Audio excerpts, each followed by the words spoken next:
오늘의 수업을 시작하겠습니다. 또 새 단원에 들어가요. 새 단원에 들어가니까 항상 지도를 가지고 있으라 그랬지. 머릿속에. 수학하라는 책은 크게 세 덩어리로 되어 있는데 미키마우스 첫 번째 집합 명제, 수학의 어떤 영역으로 따지면 논리 논증 단원이라고 했어요. 이렇게 해서 한 덩어리 보내고 절대부등식까지 해서 한 덩어리를 보내고 또 다른 개념 파트로 이제 함수를 들어왔어요. 우리가 함수라는 덩어리가 이제 가장 큰 덩어리라고 했죠.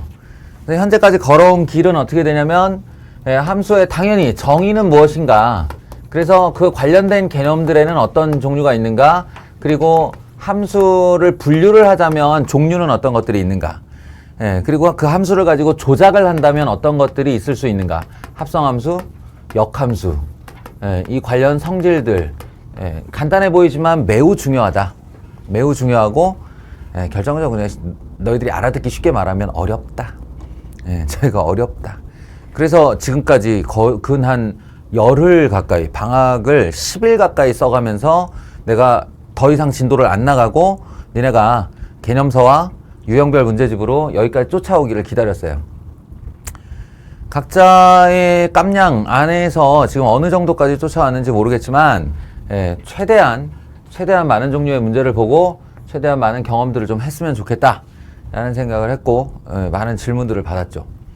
자, 이제 드디어 기다림을 끝내고 요 마지막 파트, 함수의 마지막 파트를 할 건데, 이 마지막 파트는 뭐라고 그랬어요?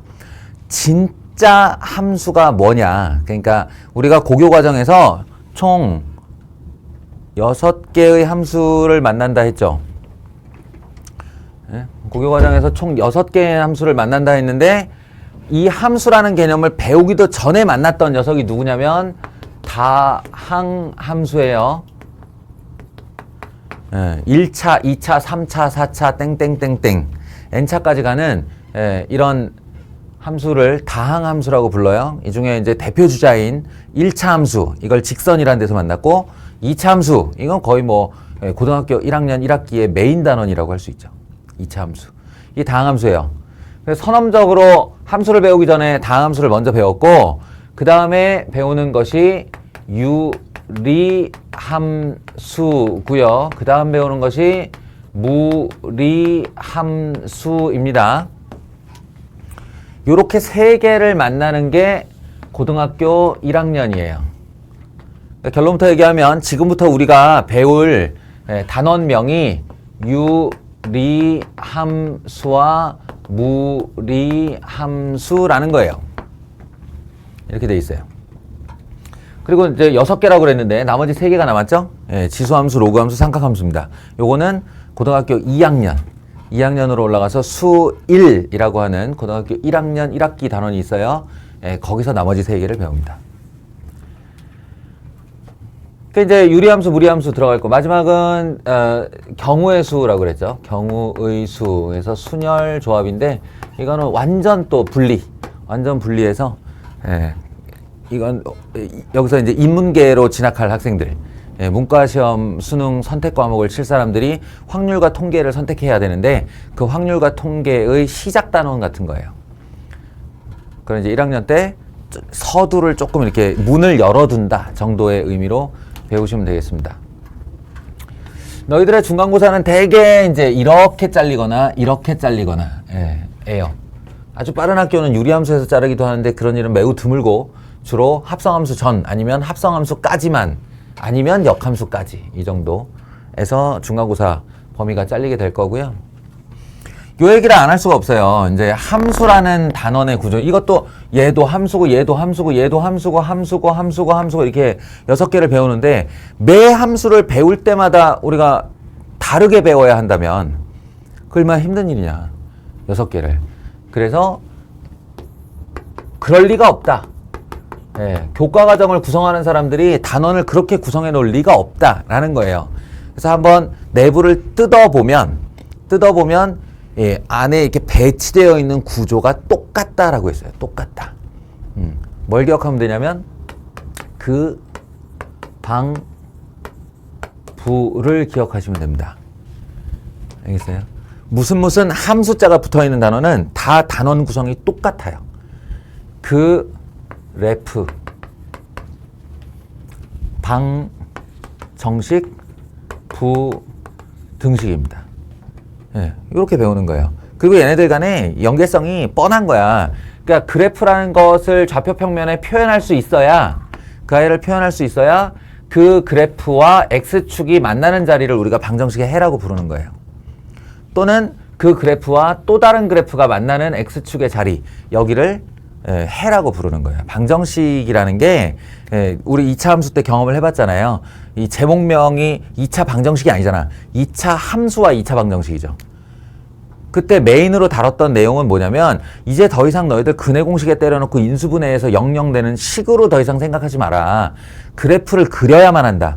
그래프를 그려서 해석해야만 한다. 라는 내용이 고등학교 1학년의 메인 스토리라고요. 알겠어요? 그걸 버려버린 채, 부등식도 마찬가지였는데, 2차 부등식도 마찬가지였는데, 그걸 손 놓아버린 채 계속해서 식으로 하면 어떻게 되지? 식으로 풀면 어떻게 되지? 식 이렇게 하다가는 수학이 안 는다고. 예. 수학을 뭔가 이렇게 획기적인 변화가 일어나면서 내가 나 수학에 대해서 눈을 좀 뜬 것 같아 라고 할 때가 대부분 언제냐면 그래프를 잘 다룰 때예요. 수학을 그래프로 해석할 때야.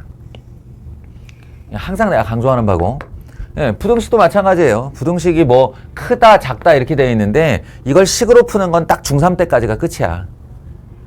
2차 부등식 여기다 갖다 놓고 2차식 여기다 갖다 놓고 0보다 크면 뭐 작은 것보다 작고 큰 것보다 크다. 0보다 작으면 작은 거가 큰 거네 사이에 있다. 이거 끝이라고. 중3 때 끝이고, 지금부터는 얘가 x축이야. 이 0이. x축이라서 2차 함수가 x축보다 높이 있는 범위가 어디야? 2차 함수가 x축보다 낮게 있는 범위가 어디야? 이렇게 찾는 거예요. 높고 낮음을 따지는 게 부등식이다. 그러니까 어찌 보면 다 그래프 얘기예요. 다 이 구조로 되어 있다. 모든 함수가. 적어도 얘네들에 대해서는, 지수함수, 삼각함수, 로그함수에 대해서는 정말로 딱 이 순서로 배워요. 지수함수의 그래프, 지수방정식, 지수부등식. 로그함수의 그래프, 로그방정식, 로그부등식. 삼각함수의 그래프, 삼각방정식, 이렇게 배우는데, 여긴 좀 예외가 있습니다. 예외가. 이게 지나치게 커요. 다항함수가. 2차 함수를 대표 주자로 해서 다항함수의 그래프, 다항함수의 방정식, 다항부등식 이거 하는 게 너무 커요, 단원이. 대신 이 유리함수와 무리함수 같은 경우는 지금 말하는 대로 하면 그래프 방정식 부등식, 그래프 방정식 부등식 이렇게 배워야 되는데, 유리 방정식과 유리 부등식, 무리 방정식과 무리 부등식은 이게 교육과정을 편성하는 사람들이 고1은 좀 무리다 라는 판단을 했어요. 고1이 이걸 배우는 건 좀 무리다. 그래서 원래 조금 떼내가지고 저 방부등식 파트만 따로 떼내가지고 어디로 보냈었냐면 이과용 책에다가 보냈었어요. 요즘 책으로 말하면 미적분이지.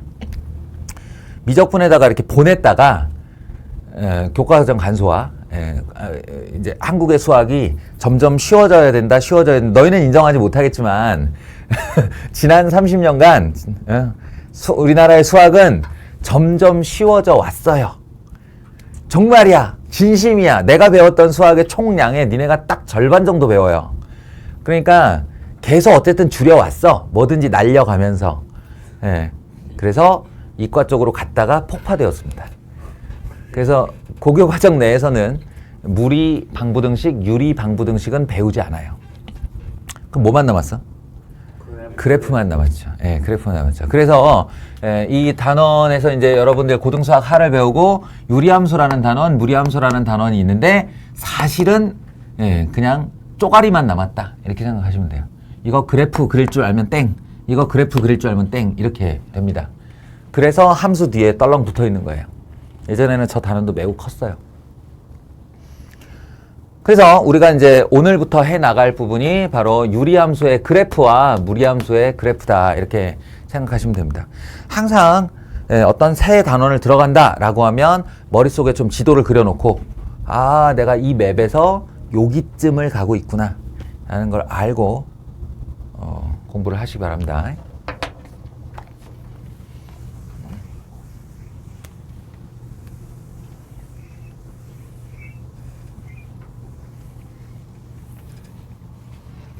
그 다음에 단원명을 보시면 유리식과 유리함수예요. TMI 같지만 조금 디테일한 얘기를 해보자면 정확하게 지금 우리가 배우려는 것은 유리식이 아니고 분수식이고요.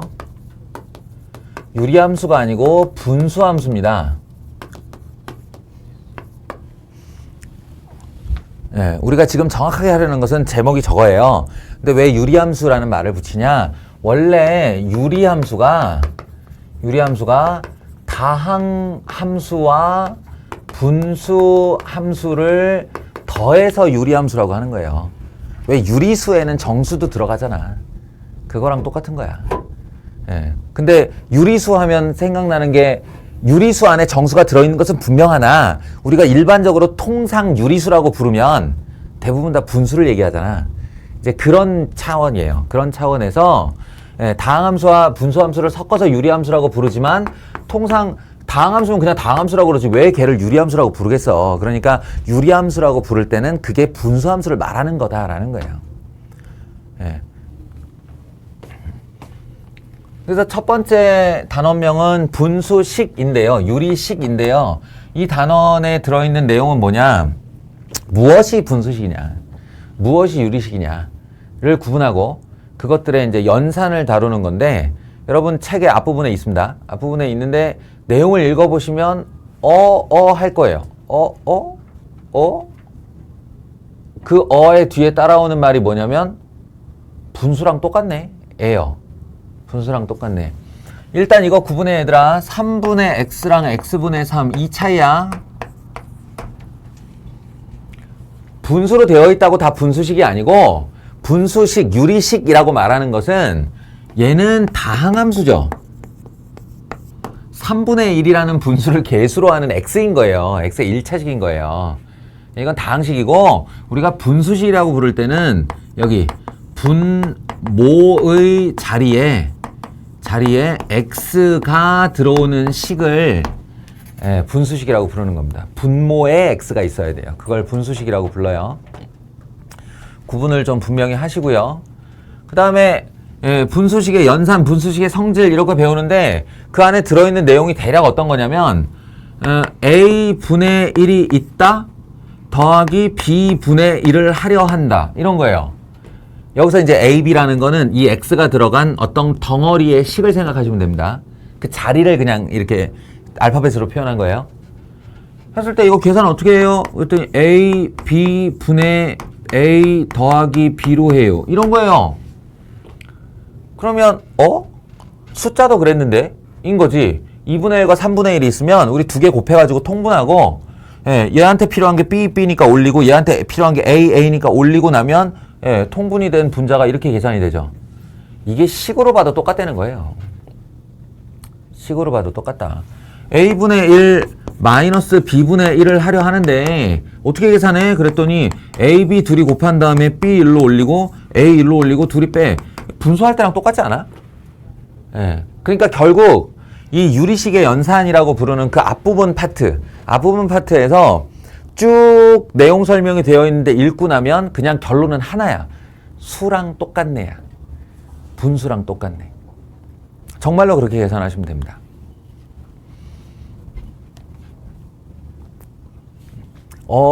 그 연산뿐만 아니라 연산에는 덧셈, 뺄셈 또 뭐 있지? 곱셈 있지. 곱셈. a분의 1 곱하기 b분의 1은 어떻게 해요? ab분의 1. 이거 언급할 가치도 없어요. a분의 1 나누기 b분의 1은 어떻게 해요? 그럼 우리 분수 때 이거 어떻게 했어? 그렇죠. 오른쪽에 있는 대상을 곱하기 역수로 바꿔가지고 이렇게 계산했잖아요. 이게 식이어도 똑같다는 거예요. 식과 수가 전혀 다르지 않다라는 어처구니 없는 심지어 번분수까지도 이건 중3 때 하는 거죠. 분수의 분수를 이렇게 해서 올리면 결론적으로 뭐예요? 라고 하면 이게 오래돼서 기억 안 나는 사람이 있을 수도 있는데 안쪽이 분모입니다. 분모. 안쪽 두 개를 곱하는 게 분모. 바깥쪽 두 개를 곱하는 게 분자. 이게 번분수의 계산식이고, 예, 뭐 하나일 수도 있죠. A분의 B분의 1 이럴 수도 있어요. 예, 이러면 그냥 뒤집으면 됐던 거죠. B분의 A. 예, 그리고 같은 위치, 그러니까 분모, 분모끼리 약분거리가 있으면 약분하시면 되고요. 분자, 분자끼리 약분거리가 있으면 약분을 먼저 하고 계산해도 된다. 역시나 분수랑 똑같아요. 그죠? 그냥 다 어처구니 없는 내용들이에요. 예. 이런 걸로 그냥 쭉 읽어 가시면 됩니다.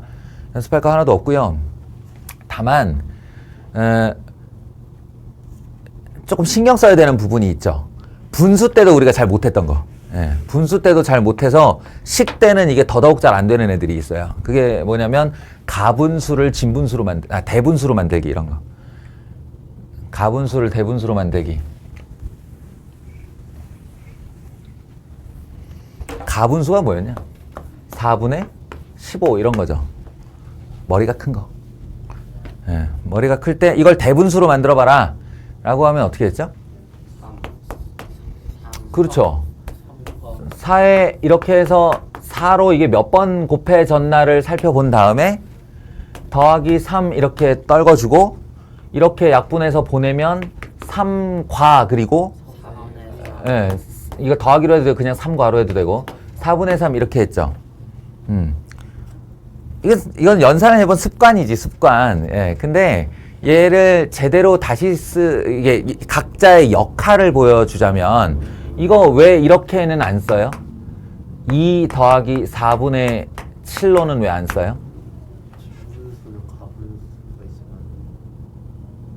그치. 이게 또 가분수가 남으면 내가 이걸 대분수로 만드는 의미가 없기 때문이잖아. 그지? 예. 이거를 각자의 역할극으로 나눠보면 얘가 15를 4로 나눈 몫에 해당합니다. 몫에 해당하고 이 자리의 역할이 뭐냐면 4로 15를 나눈 나머지의 자리예요. 그럼 나머지가 아무 수나 다 나머지냐? 나머지의 자격이 있지 않아? 뭐지? 그렇죠. 나누는 수보다 작아야 돼요. 그래서 7은 안 되고 3은 되는 거예요. 나머지 자리가. 예. 식에도 이게 있다는 거예요. 식에도. 그러면 식은 크기의 역할을 누가 담당하는 거지? x 더하기 2분의 3 이렇게 하면 이게 이제 진분수예요. 이 진분수.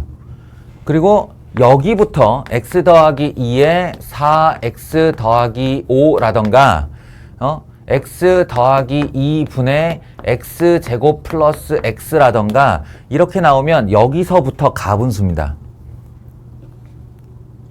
그럼 뭘까? 뭐가 크다 작다를 가늠하는 걸까? 개수 맞아?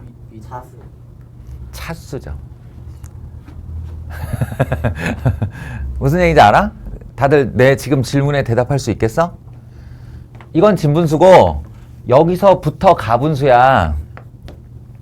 그렇다면 요런 앞에 숫자나 이런 게 중요한 게 아니라는 거지. 얘는 1차고 얘는 상수항이에요. 말하면 0차예요. 1차고 0차예요. 4고 3이에요. 1차고 1차예요. 그렇다면 이 나머지 자리에는 그 1차보다 낮은 차수가 와야 된다는 거야. 다항식의 연산과 나머지 정리 배웠잖아. 항등식과 나머지 정리에서 우리가 나누는 식이 2차식이면 나머지는 몇 차 이하? 1차 이하. 1차 이하. 나누는 식이 3차면 나머지는 2차 이하. 항상 나누는 식의 차수보다 나머지의 차수가 한 차 이하로 더 낮아야 돼요. 예, 그게 딱 여기예요. 그러니까 이 아이를 이제 대분수로 바꾸는 과정이 필요한데 그 대분수로 바꾸는 과정이 이러하다는 거죠. x 더하기 2분의 4에 x 플러스 2를 먼저 만들고 여기서처럼 만들고 그 다음에 4 곱하기 2는 8이니까 5가 되려면 뒤에 마이너스 3이 필요하지. 그래서 4가 튀어나간 x 더하기 2분의 마이너스 3이다. 이렇게 하면 여기가 나머지의 개념이 되는 거야. 1차보다 낮은 차수가 왔으니까. 알겠어요? 이게 몫이고요. 몫도 뭐 상수항이 될 수도 있고 1차항이 될 수도 있는데 이런 거 같은 경우는 x 더하기 2분의 x 괄호 열고 x 더하기 2 이렇게 만들죠. 그리고 여기에 마이너스하고 2x니까 진짜 x를 넣으면 얘가 마이너스 x가 와야 되는데 마이너스 x 이렇게 있으면 역시나 1차니까 아직도 덜 나눈 거잖아. 그러니까 다시 괄호 열고 x 플러스 2를 만들고 그리고 마이너스 2가 없던 게 들어왔으니까 더하기 2를 해서 이식과 이식을 똑같이 만드는 거예요.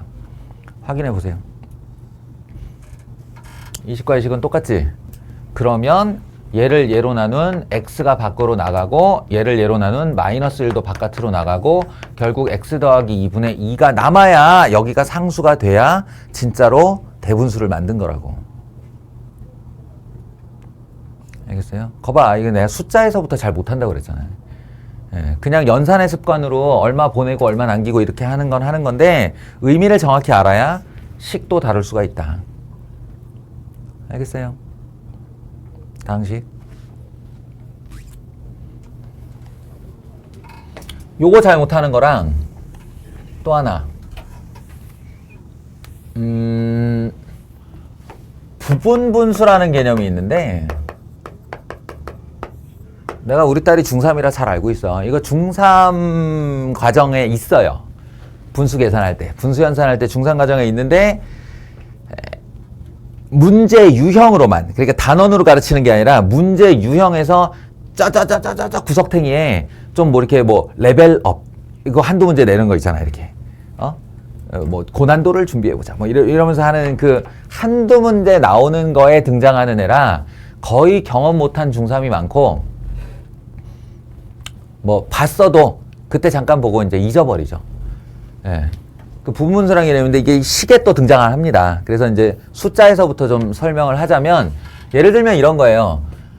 2 곱하기 3분의 1이 있어. 2 곱하기 3분의 1이 있는데 얘가 그냥 계산하면 6분의 1이지. 2 곱하기 3분의 1인데. 근데 얘를 내가 어떤 목적에 따라서 2분의 1 빼기 3분의 1로 바꿀 수도 있다는 얘기예요. 왜요? 라고 하면 아니 실제로 같아 라고 말할 거밖에 없는 거죠. 이거 다시 통분해봐. 다시 통분하면 2 곱하기 3에 3 1로 올라가고 2 올라가면 3 빼기 2에서 1 되는 거 아니야? 6분의 1 맞잖아요. 그렇지. 근데 이렇게 말하면 굳이? 굳이? 잘 합쳐져 있는 애를 왜 굳이 분리를 해? 그치. 예. 하나만은 의미가 없지. 근데 중3 때 문제가 되게 어떻게 나오냐면요. 예, 이렇게 나와요. 2분의 1 더하기 6분의 1 더하기 12분의 1 더하기 20분의 1 더하기 30분의 1 더하기 뭐고 42분의 1 여기까지 할까요? 예. 계산하시오 라고 해요. 실제로 중3 때 이 문제가 나와요. 그러면 뭐 같이 죽자고? 이게 되는 거지. 물론 계산기와 적절한 양의 종이가 있으면 얼마든지 계산하죠. 통분하는 건데. 둘 통분하고 계산하고 둘 통분하고 계산하고 둘 통분하고 계산하고 아니면 공통인수 쫙 챙겨가지고 전체 통분하고 분자 올리고 가능하죠. 근데 할 수 있다와 하고 싶다는 다른 얘기지. 예, 이건 할 수 있는데 하고 싶지 않은 계산이지. 이거를 이렇게 보는 거야. 얘가 1 곱하기 2분의 1 아니냐. 얘가 2 곱하기 3분의 1 아니냐. 얘 3 곱하기 4분의 1이고 얘는 4 곱하기 5분의 1이고 얘는 5 곱하기 6분의 1이고 얘는 6 곱하기 7분의 1인데 알고 보면 이 녀석이 1분의 1 빼기 2분의 1과 같은 아이다 라는 거예요. 얘가 부분 분수, 분수를 둘로 분리한다라는 뜻이에요. 근데 2 곱하기 3분의 1도 똑같은 작전으로 이렇게 분리가 가능하거든요. 그러면 이 짓을 모든 항에게 다 했다라고 하면 이건 카메라 안 나오겠는데? 그러면 점점점으로 처리합시다. 네. 여기 있는 모든 항에 다 이 짓을 했다라고 하면 더할 때 얘와 얘가 지워지는 장면을 확인할 수 있죠. 마이너스 2분의 1과 플러스 2분의 1이니까. 마이너스 3분의 1 플러스 3분의 1 4분의 1 4분의 1 따따따따따따 맞물리면 마이너스 6분의 1에 플러스 6분의 1까지 지워지고 끝나겠죠. 그럼 사실은 중간 계산 하나도 필요 없이 1 빼기 7분의 1이었던 거예요. 얘가. 답은 7분의 6. 유용하잖아. 그지? 유용하잖아. 그러니까 한 개만 분리하면 의미가 없지만 줄줄이 달려있을 때 걔네들을 쫙 분리해내면 이게 서로상 지울 제자라고 그래서 상제관계라고 그래요. 상제관계. 상제관계가 발생을 해요. 예, 상제관계가 발생을 하면 쭉 지워서 내가 시작과 끝만 계산하면 된다. 예, 라는 결론이지. 요게 이제 중3 저 구석탱이 쪼가리의 고난도 문항이 있어요. 이걸 기억하는 친구들은 지금부터 하는 얘기를 조금 알아듣기가 편하죠.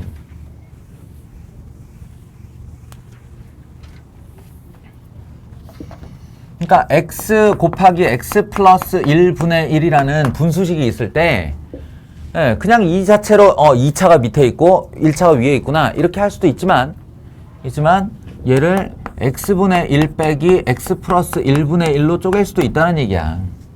다시 확인. 통분해 보세요.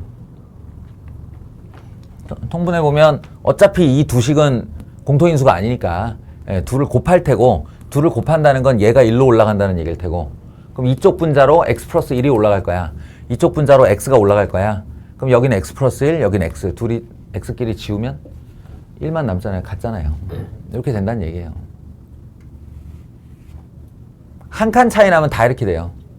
한 칸 차이. 자연수로 한 칸 차이 나면 다 이렇게 돼요. 그러니까 얼마냐가 중요한 게 아니고 x 플러스 1, x 플러스 2분의 1 이렇게 있어. 분모가 두 개의 당식 1차의 식으로 곱해져 있어. 그러면 일단 떼놓고 보는 거예요. x 플러스 1분의 1, x 플러스 2분의 1 이렇게. 그리고 가운데를 마이너스로 걸면 얘랑 얘랑 같아집니다. 이렇게 하는 행위를 부분분수라고 해요. 부분분수. 그래서 식에서도 똑같은 요구사항이 생기는데 식은 숫자와는 달리 뭐 7개까지 안 가도 돼요. 한 3개만 해도 죽을 것 같아. 3개는 너무 쉽나? 한 4개 정도까지만 해도 죽을 것 같아요. 왜냐면 이게 통분을 하려면 x 플러스 1, x 플러스 2, x 플러스 3 일단 분모가 4차로 통분이 돼야 되고요. 그 다음에 얘한테 필요한 거 올려주려면 위는 다 얼마씩 올라가냐? 요 두 개가 여기 올라와야지. 얘는 요거 두 개 뺀 얘가 두 개가 이렇게 올라와야지. 요 놈은 요거 앞에 두 개가 올라와야지. 위는 다 2차식이에요. 그 2차식이 2차, 2차, 2차 이렇게 하고 3개가 되는. 예, 쫙 해서 정리하고 또 인수분해. 인수분해하면 공교롭게도 또 아래랑 막 지워져요, 이렇게. 예. 일 자체가 커진단 말이야. 하고 싶지 않아요. 알겠어? 그러니까 이런 거를 봤을 때 얘를 x분의 1 마이너스 x 플러스 1분의 1로 분리할 생각을 해내기만 한다면 사실은 분모에 2차 오는 일이 거의 없어 얘들아. 지금 너희가 다룰 분수함수는 분모가 거의 다 1차식이에요.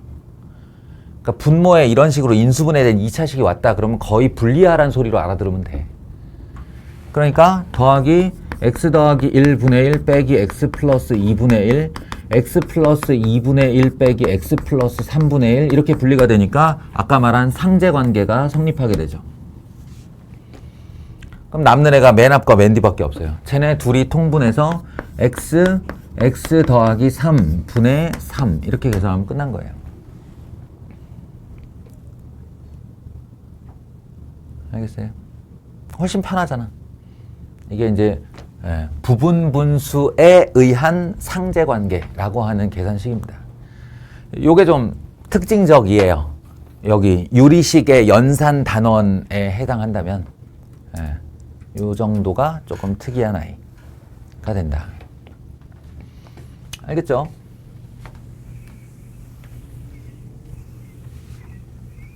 그래서 이 유리식과 유리함수 단원의 개념서를 펼치면 한 3분의 1 분량 정도를 할애하여 이 유리식의 연산을 시킵니다. 너희들이 분수에서 알고 있는 그 계산식들을 식 가지고도 할 수 있게 만들어야 된다라는 어떤 연습 분량이지. 그래서 다 시켜요. 빼기도 시키고 더하기도 시키고 번분수도 시키고 지금 이 부분분수도 시킵니다.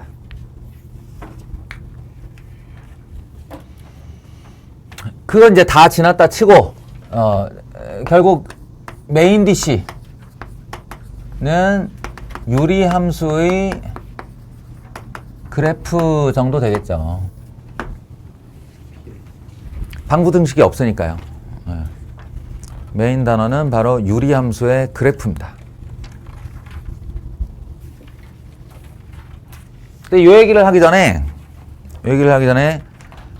지난 시간 말미에 했던 얘기인데, 우리가 2차 함수라는 걸 딱 떠올리면 뭐가 떠오르죠? y는 ax제곱 더하기 bx 더하기 c, 이게 떠오르죠? 이걸 일반형이라고 그래요. 그러니까 이런저런 일들이 다 반영되고 나서 최종적인 결과물로 내 눈에 보이게 되는 거. 이렇게 보여요. 이렇게. 예, 이렇게 보이고 여기에 적당한 숫자가 들어가 있는 거죠. 근데 알고 보면 이걸 이제 그래프의 입장에서 보면 이거 어떻게 그릴 거야 라고 할 때 이렇게 해서 이렇게 한 다음에 다들 막 이렇게 잘 해요. 예, 주로 완전제곱식을 만들죠. 만들어가지고 꼭지점 대칭축 여기 있고 꼭지점 여기 있고 얘는 얼마니까 이게 양수면 이렇게 돼서 이렇게 돼요. 이렇게 하잖아요.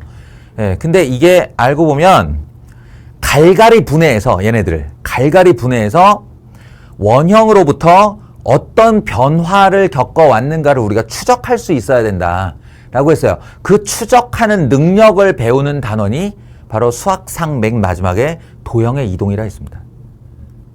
도형의 이동. 요걸 다시 한번 언급하고 지나갈게요. 요거를.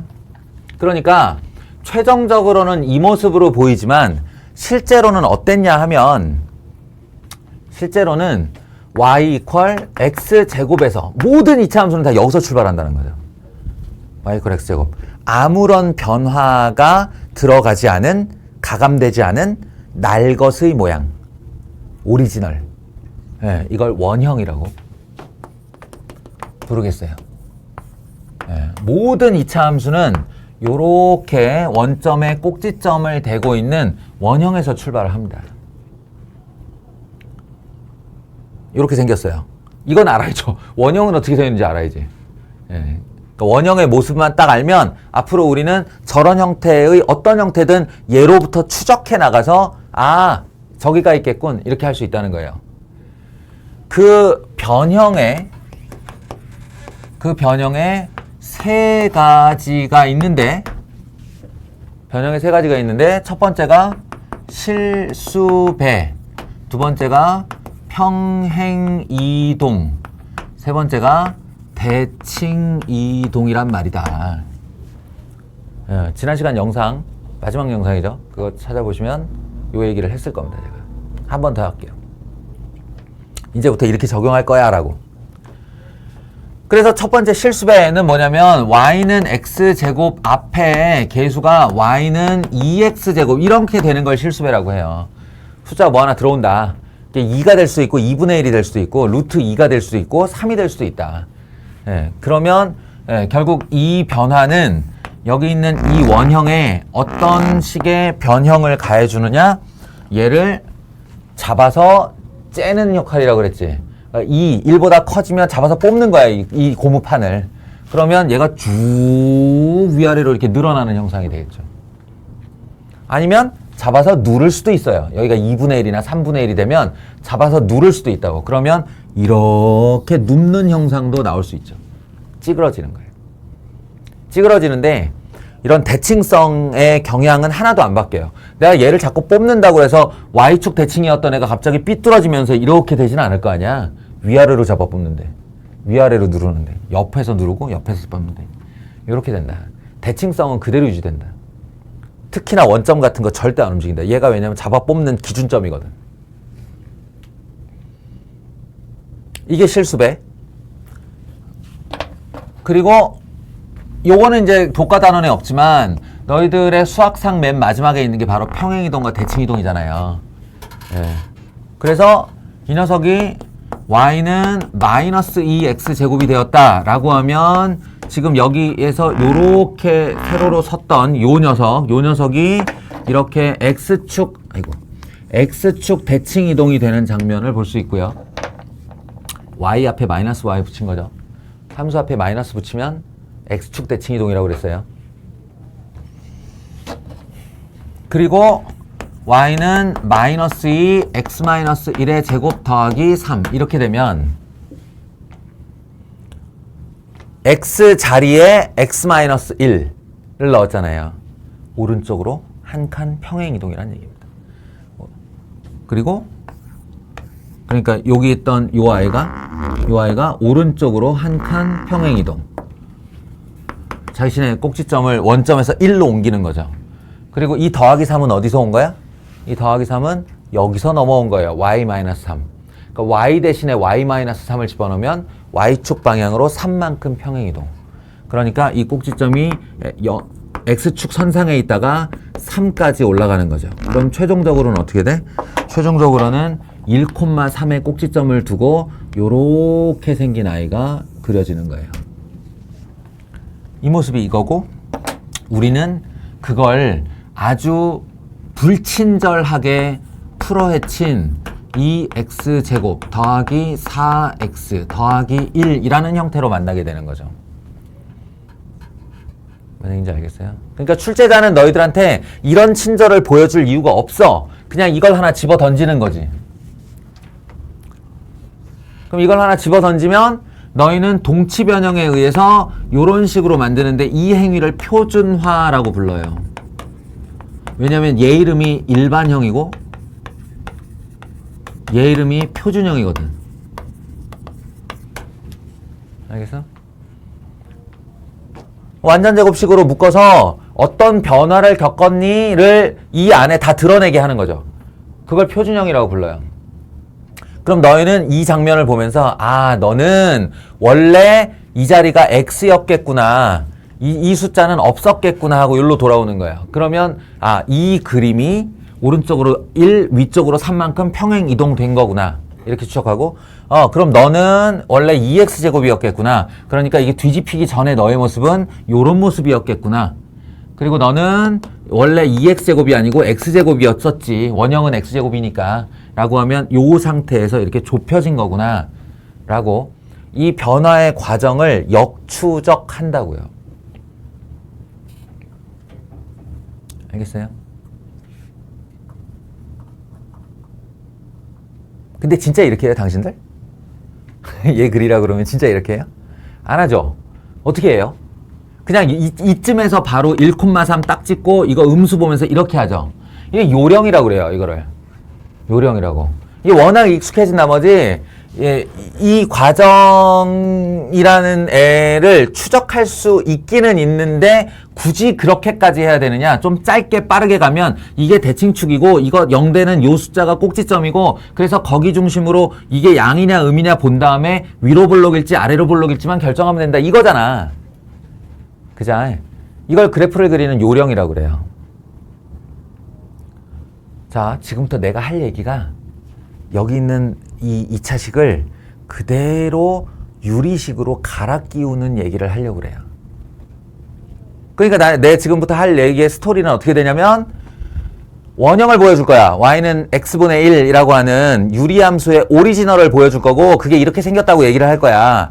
그 다음에 이 세 가지의 변형을 통해서 얘가 최종적으로는 어떤 모습이 되는지를 보여줄 거야.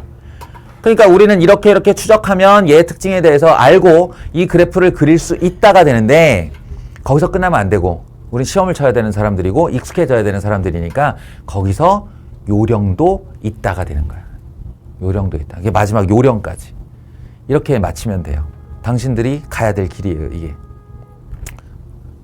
알겠지? 가자. 그러니까 요 포맷을 그대로 살린 채로 원형 y는 x분의 1입니다. 아무 변형도 안 가진 거예요. 예, 날것의. 얘가 나는 분수함수입니다만 알고 있는 거죠. 예, 차로 따지면 아무런 옵션이 없는 깡통차. 니는 뭐 알아들는 말이 아니겠구나.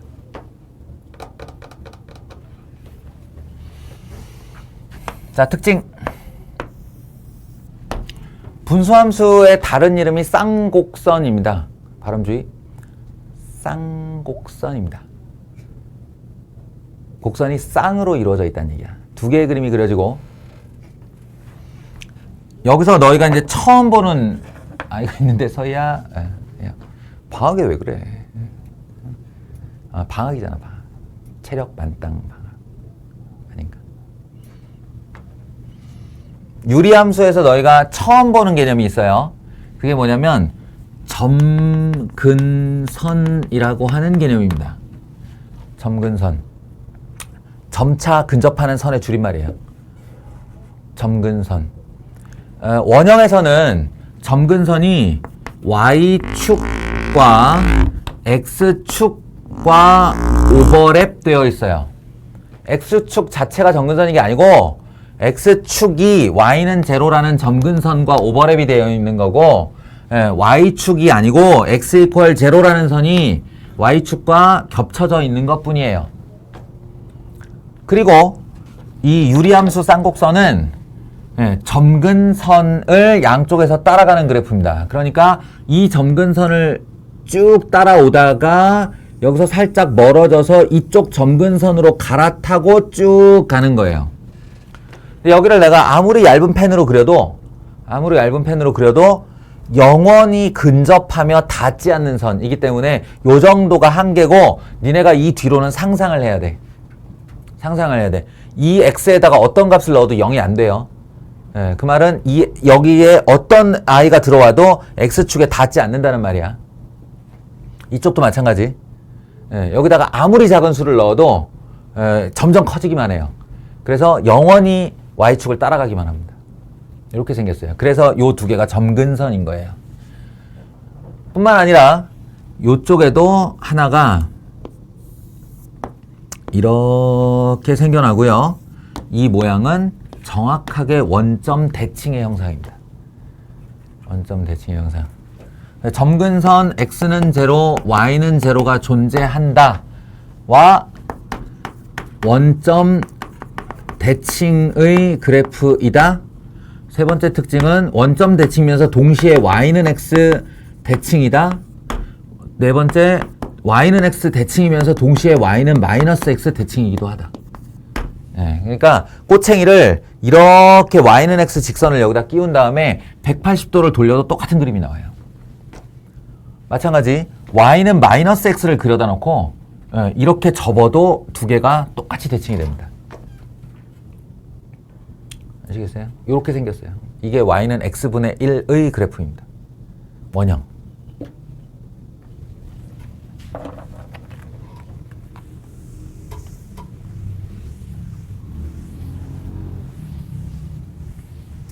자, 그럼 이 포맷에 맞추어 다음을 진행할게요. 그럼 다음번에 겪을 것은 실수배예요. 실수배. y는 x분의 k가 되는 거죠. y는 x분의 k. 여기 분자 자리에 숫자를 하나 대체해서 넣는 건데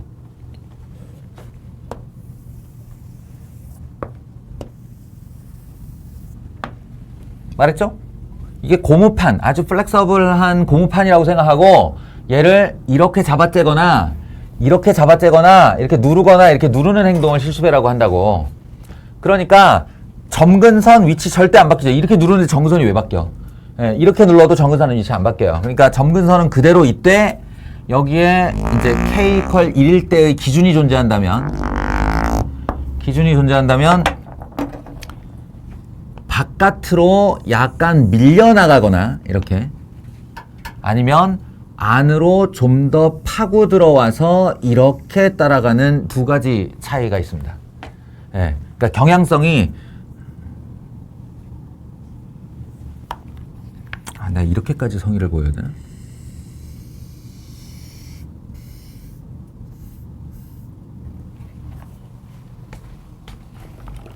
색깔을 달리하는 성의를 보이겠어요.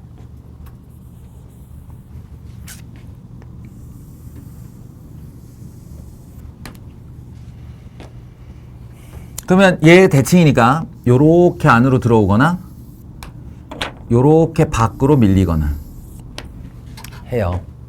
점근선은 그대로 유지.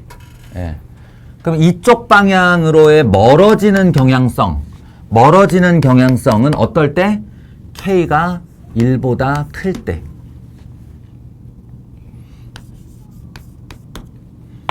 그리고 이 안으로 점점 원점을 향해 파고드는 경향성. 이 파고드는 경향성은 언제? K가 0에서 1 사이일 때. 분수일 때, 한마디로.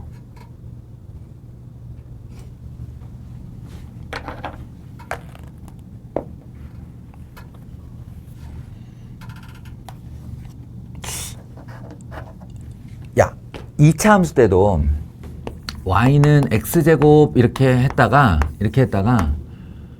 2, 3, 4 이렇게 하면 커지고 2분의 1, 3분의 1, 4분의 1, 100만분의 1, 1000만분의 1 그러면 이게 점점 이게 펴지다가 그럼 1000만분의 1이 점점 다가가는 곳이 어디지? 0이지. 그럼 0을 탁 넘어서면 어떻게 되지? 그럼 마이너스 1000만분의 1 이렇게 하면 되지.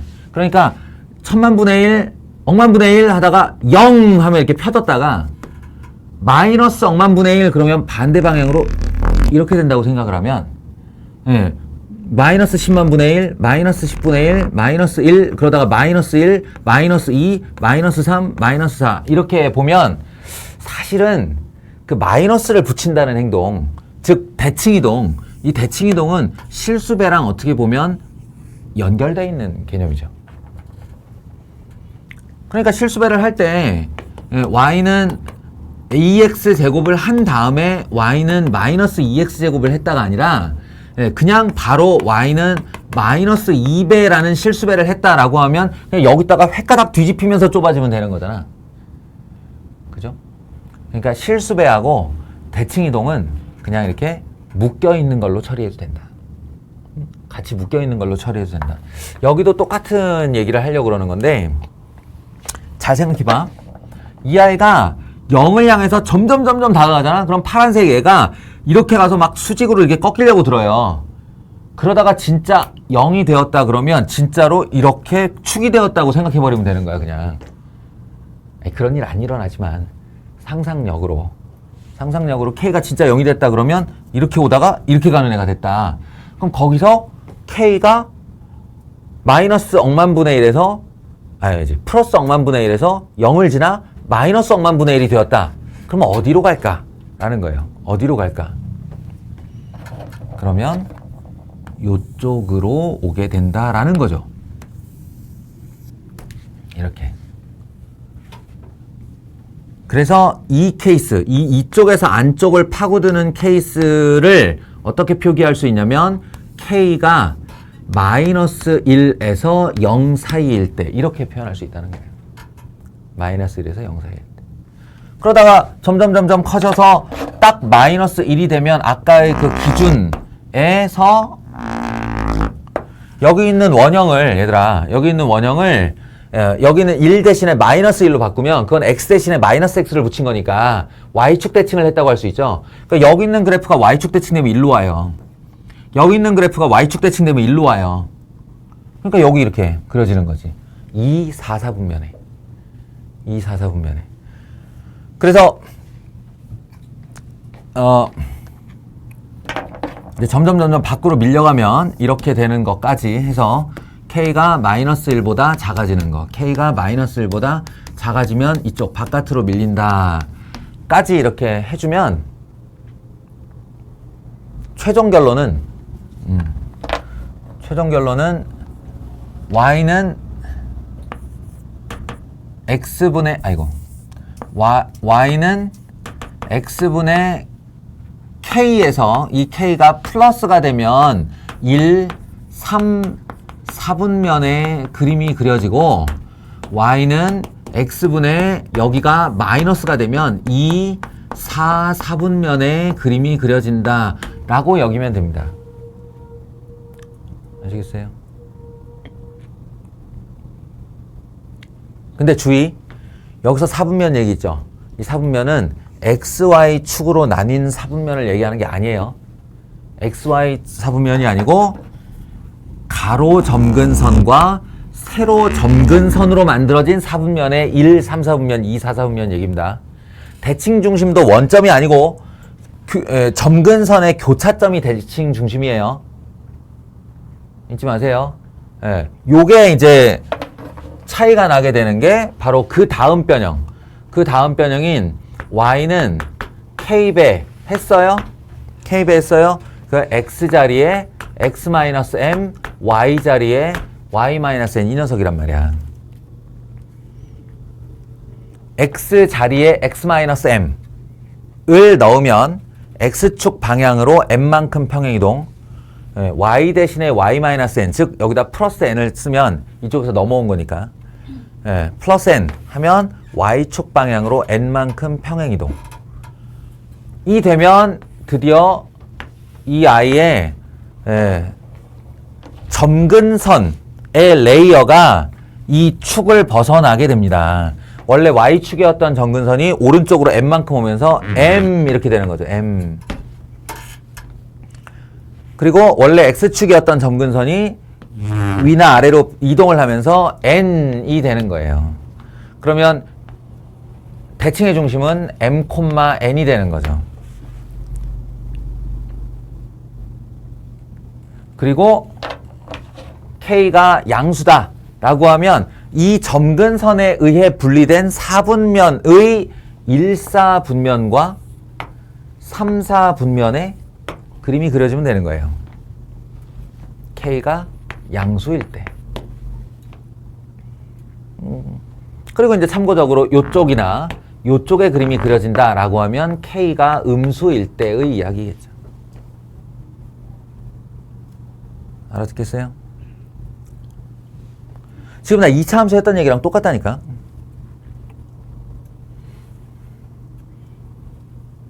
그러면 아까 얘기한 대로 하면 이 녀석이 표준형이겠다. 표준형. 어떤 유리함수건 요 모양으로만 만들어주면 난 그릴 수가 있어요. 어떻게? 이거 분모 0으로 만든 애가 세로 점근선이고 여기 뒤에 떨어져 나온 상수가 가로 점근선이고 여기 있는 이 k의 부호 이게 양이냐 음이냐를 보면 여기다 그릴지 여기다 그릴지가 결정이 됩니다. 이 세 가지만 있으면.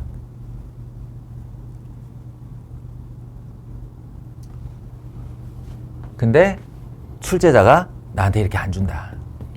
이런 친절을 베풀 리가 없다.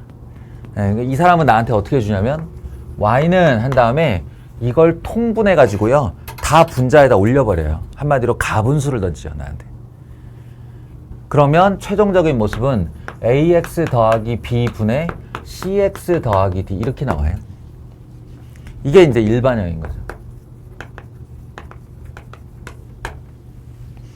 좀 전에 너희한테 대분수 연습시킨 이유를 알겠냐? 예.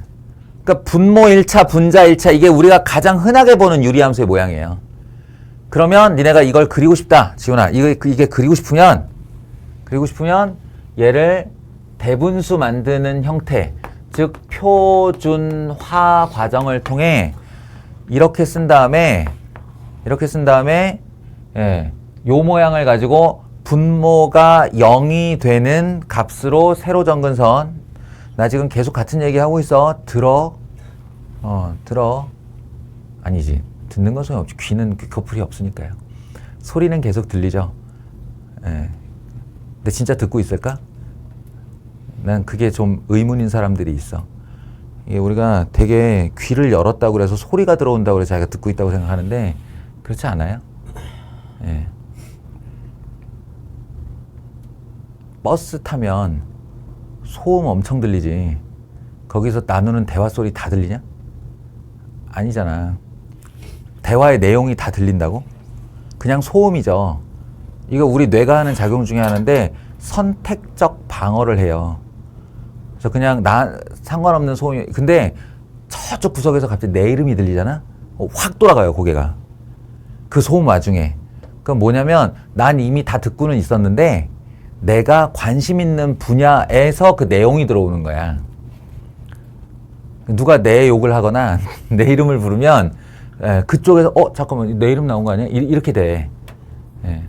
근데 지금 너희가 수업을 버스 안에 소음으로 듣고 있는 사람들이 좀 있어요. 나 혼자 지금 열변을 토하고 있는 거지. 알아? 근데 그게 고등학생이란 것도. 그래서 영상 남기잖아요. 관심이 생겼을 때 본인이 궁금함 또는 필요가 생겼을 때 이 영상을 다시 한번 들어보세요. 그럼 내가 그때 수업을 안 듣고 있었구나를 깨달을 겁니다.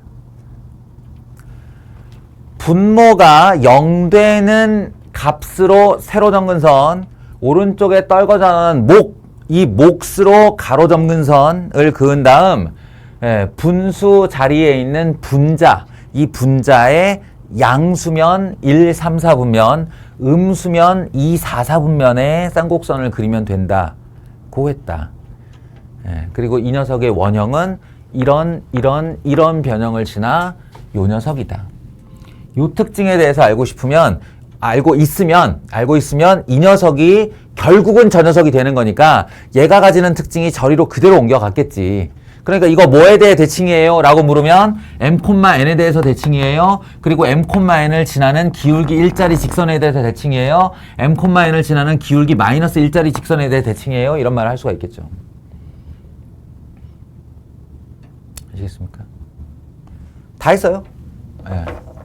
다 했어요. 진짜로 개념 설명상에서 이 정도 얘기를 하면 원래는 할 수 있는 내용은 끝난 거야. 예. 다만 이게 이제 너희가 앞으로 읽을 책의 가이드 정도 되는 거고, 앞에 이제 문제를 들어가면, 다음에 문제 파트에 들어가면 이 배웠던 내용이 거기에 고스란히 전달돼서 적용되기는 어렵죠. 그러니까 문제는 문제대로 하다가 또 기억나고 다시 찾아보고, 문제대로 풀다가 기억나 다시 찾아보고, 요 일이 반복되어야 된다. 니네 입장에서는.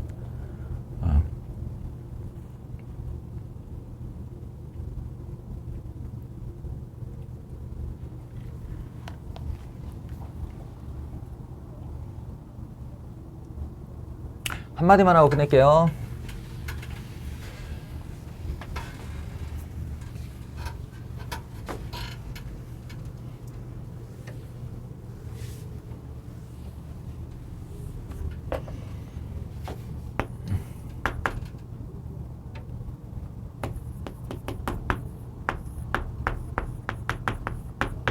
이게 일반형이라고 그러는데, 우리한테 이제 일반형의 유리함수를 하나 집어 던지고, 이 녀석의 역함수에 대해서 질문할 때가 있을 겁니다. 문제가 나올 때가 있을 거예요. 그러면 우리는 1차적으로는 요 앞단원에서 배웠던 역함수의 성질로 문제를 풀어보려 애쓰는 게 맞아요. 역함수의 성질을 적용하면 어떻게 될까? 1번 성질, 2번 성질, 3번 성질, 4번 성질 기억하고 있나 다들 확인해 보시고. 그런데 내가 그랬지. 역함수를 구할 수 있는 함수가 몇 개 없다고. 예? 역함수를 자꾸 우리가 성질로 문제를 푸는 이유가 역함수를 직접 내 눈앞에 떨어뜨릴 수 있는 함수가 몇 개 없다고. 그런데 얘는 있습니다. 얘는 역함수가 있는 애 중에 하나예요. 그래서 그 녀석을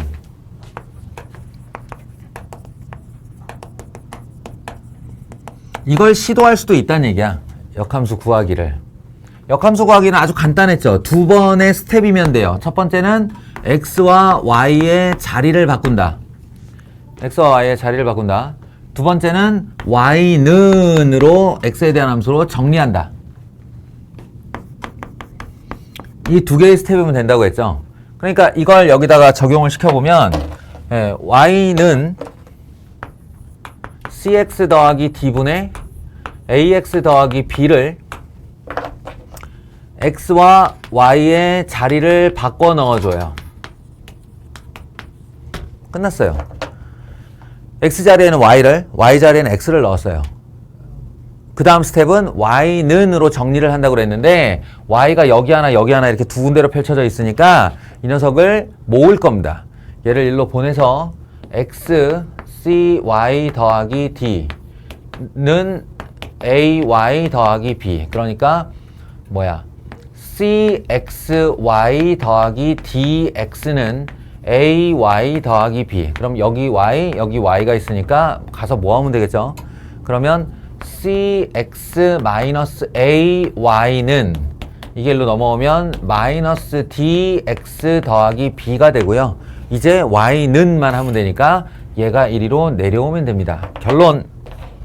결론은 이만큼의 과정이 다 지나가고의 결론은 y 이퀄 cx 마이너스 a 분의 마이너스 dx 더하기 b예요. 보여요? 뭐가 좀 보여요? 뭐가 보일까요? 네. 매번 이 과정을 겪을 게 아니라 이제 나중에 익숙해진 다음에 얘기해요. 혹시라도 이런 형태의 분수함수에서 역함수를 구할 일이 있다면, 예. 서로 쌍방 역함수입니다. 역함수를 구할 일이 있다면 BC의 위치는 그대로예요. 안 바뀐다고. 그러니까 이쪽 사선에서 A라는 계수와 D라는 상수의 위치를 서로 바꾸며 마이너스를 걸어주면 돼요. 대우처럼. 이 둘의 위치를 서로 바꾸며 마이너스를 걸어주면 그대로 역함수가 만들어집니다. 매번 이 과정을 밟을 필요 없이. 뭔 얘기인지 알겠어요? 뭐 이 정도 요령입니다. 이제 또 구체적인 문제를 풀면서 많은 의문들을 해소를 해야겠지. 근데 그러려면 너희가 일단은 혼자 공부하는 시간이 좀 필요할 것 같아요. 개념 강의 여기까지 하겠습니다.